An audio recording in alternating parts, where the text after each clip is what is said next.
투자는 저는 뭐 스포츠 게임이나 뭐 실제로 전투와도 같다고 생각합니다. 이거를 유지하는 게 부자가 되는 척결이 아닌가. 지금 오랜 시간 동안 이제 시장에 있으시면서 정말 많은 사람들을 만나봤을 것 같으세요. 좀 성공한 투자자들의 공통점이라고 할 수 있는 게 있을까요? 그러니까 결국 밸류에이션이더라고요. 그러니까 시세를 쫓아가느냐, 밸류를 보느냐. 사실은 주가는 몸통의 그림자지 않습니까? 근데 그림자는 뭐 해가 이렇게 높게 뜨면 뭐 그림자가 짧아졌다가 길어졌다가 이제 그거 약간 신기루잖아요. 중요한 거는 몸통을 봐야 되잖아요. 근데 실패한 투자자들은 그림자를 보는 거죠. 수시로 변하는.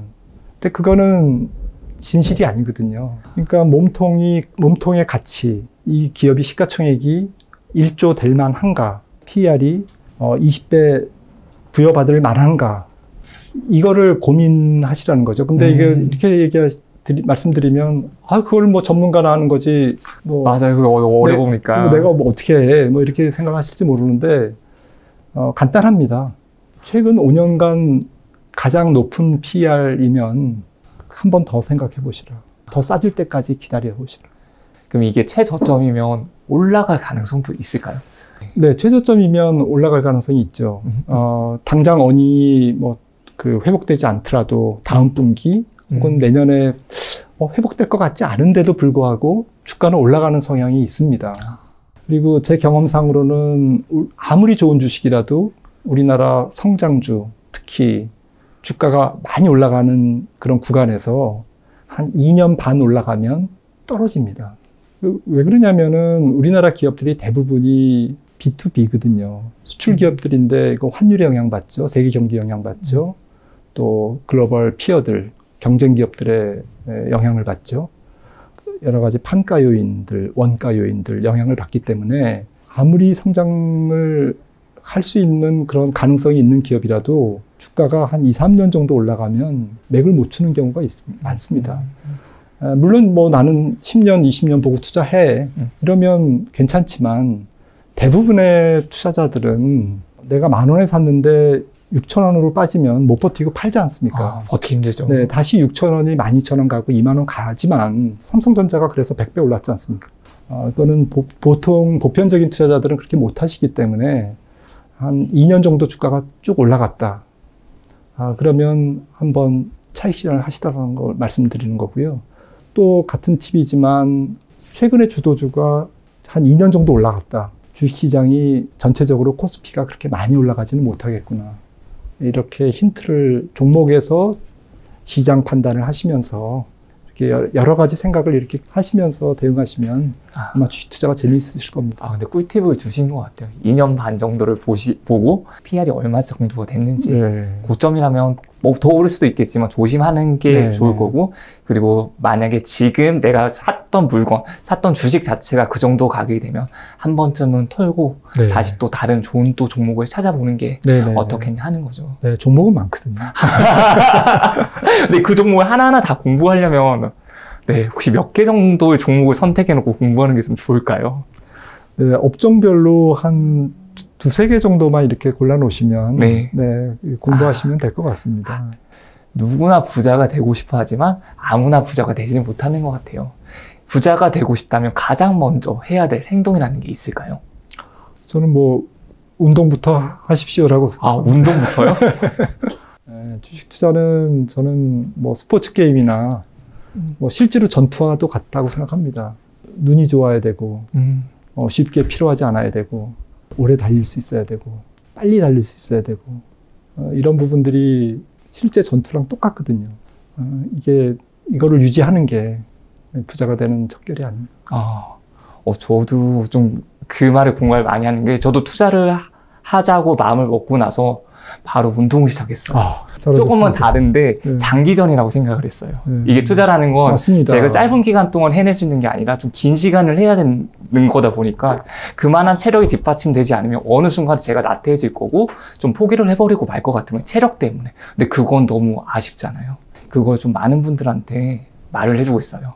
자산 시장이 많이 흔들리고 있어요. 그럴 때 포트폴리오를 좀 잘 짜야 될 텐데, 그렇게 포트폴리오 좀 구성하는 팁이 혹시 있을까요? 그러니까 주식 투자를 하는 이유는 꿈에 기울기에 투자하는 거고, 주식 투자의 정의가 위험이라는 비용을 지불하면서까지도 성장성을 사는 거지 않습니까? 기업에. 네, 뭐 개인마다 성향이 다르겠습니다만은 저는 성장주 중에서 포트폴리오를 짜라고 말씀드리고 있고요. 뭐 가치주 투자도 되고 좋고 배당주 투자도 좋지만 뭐 개인의 성향 문제입니다. 근데 저는 성장주 투자가 오히려 좋은 성장성만 제대로 발견할 수 있다면 주식 투자의 묘미이지 않느냐. 만약에 이 기업이 틀림없이 성장할 것 같다. 이 산업이 혹은 기업이. 하고 보면 위험이 훨씬 더 줄어드는 거거든요. 이제 그런 종목을 볼 수 있는 눈과 좀 네. 통찰력을 분명히 길러야 될 거고 네. 또 기다릴 줄 아는 좀 기다림도 필요하겠네요. 네, 그래서 저는 뭐 주식 공부도 중요하지만 이 산업이 어떻게 돼갈 건가. 뭐 요즘에는 뭐 이런 뭐 방송 채널에서 많이 뭐 애널리스트들이 출연해서 얘기하지 않습니까? 네네. 근데 그 중에서 단기적인 것보다도 이런 산업이 앞으로 이런 이유에서 성장합니다. 장기 전망을 보는 게 좋겠네요. 네. 특히 산업에 대해서, 성장 산업에 대해서 전문가들이 얘기하는 것들을 많이 청취하시기를 권해드립니다. 그러면 투자에 국한되지 않고 이제 처음 공부를 제대로 해보려고 할 때 박사님한테 내 인생에 가장 좋았던 책 한 권을 꼽으라면 좀 어떤 책을 꼽고 좀 소개를 해주실 수가 있을까요? 저는 뭐 개인적으로 글로벌 그로스 펀드의 창시자인 존 템플턴을 존경하는데요. 존 템플턴이 쓴 영혼이 있는 투자, 좀 명작인 것 같습니다. 어쨌든 그런 사상을 책을 통해서나마 접할 수 있다라는 것은 행운이라고 생각합니다. 그럼 만약에 이제 해외 주식과 이제 국내 주식이 있다면 좀 어느 쪽을 좀 보는 게 투자할 때 유리하다고 볼 수 있을까요? 뭐 한국도 경제 구조는 선진국입니다만 MSCI 기준으로는 신흥국에 포함되어 있기 때문에 한국 주식보다는 미국 주식이 좀 적게 떨어지고 상승 구간에서는 좀 발빠르게 올라가고 그럴 가능성이 높아 보입니다. 내년 중반까지는. 그렇게 보는 이유는 앞서 말씀드린 인플레이션의 불확실성 때문에 달러가 조금 강세 기조를 보일 가능성이 높거든요. 원달러가 자꾸 올라가려고 하는 속성이 좀 있는 거죠. 원달러는 좀 강한 통화임에도 불구하고 경쟁력이 있는 통화임에도 불구하고 좀 1,200원을 저는 넘을 수 있다라고 봅니다. 외국인들 입장에서 수급이 좀 안 좋은 거죠. 국내 수급이. 혹은 좀 선진국형 산업, 기업 이런 쪽에서 좀 더 투자에 초점을 두시는 게 좋을 것 같습니다. 금리가 좀 오르고 있고 미국도 이제 테이퍼링을 실시한다고 해요. 이제 금리 인상기 때 현명한 투자자는 어떤 투자를 하는 게 좀 현명하다고 볼 수 있을까요? 여러 가지를 생각해 볼 수가 있는데 금리 상승 초기에는 주식시장이 약간 흔들리는 경향이 많아요. 연준이 뭐 0.25% 올리는데 그게 무슨 뭐 재앙이야 이렇게 생각할 수도 있지만 전 세계 GDP 대비 부채가 경제 규모보다 2배의 속도로 빚이 늘어났기 때문에 시장금리 뭐 미국 국채 10년물을 많이 봅니다만 예전에 0.5% 오를 때와 지금부터 0.5% 오르는 거는 체급 자체가 다르겠네요. 네. 그러니까 빚이 많으니까요. 아무래도 이제 그 충격이 있는 거죠. 이런 부분에서는 시장이 이걸 뚫고 올라가기가 되게 쉽지 않다라는 거죠. 이게 저희들이 얘기하는 통화정책의 불확실성과 금리 인상 초기에 주식시장이 좀 함정에 빠지는, 좀 이렇게 교착 상태에 빠지는 구간이다. 저는 그렇게 진단하고 있는데, 앞서 말씀드렸듯이 이제 그게 내년 빠르면 봄, 좀 늦어지면 여름까지 좀 지루하게 지속될 가능성이 있기 때문에 이 기간은 조심하면서 가능하면 신용을 좀 적게 쓰고 보수적으로 대응하실 필요가 있다는 것이고요. 또 내년도에는 경기가 좀 좋아지지 않겠습니까? 리오프닝 경제로 가니까 내구재 쪽에서 좀 싼 게 뭔가. 소비가 이제 늘어나는 구간이기 때문에 소비재 주식을 조금 더 관심을. 이제 소비재가 요즘에 또 재화뿐만 아니라 서비스업이 많거든요. 뭐 게임이라든지 컨텐츠라든지. 참고적으로 지금 전 세계의 소비는 재화 소비재보다는 서비스업 소비재가 훨씬 더 빠른 속도로 증가하고 있습니다. 넷플릭스라든지 이런 부분을 말씀하시는 거죠. 네.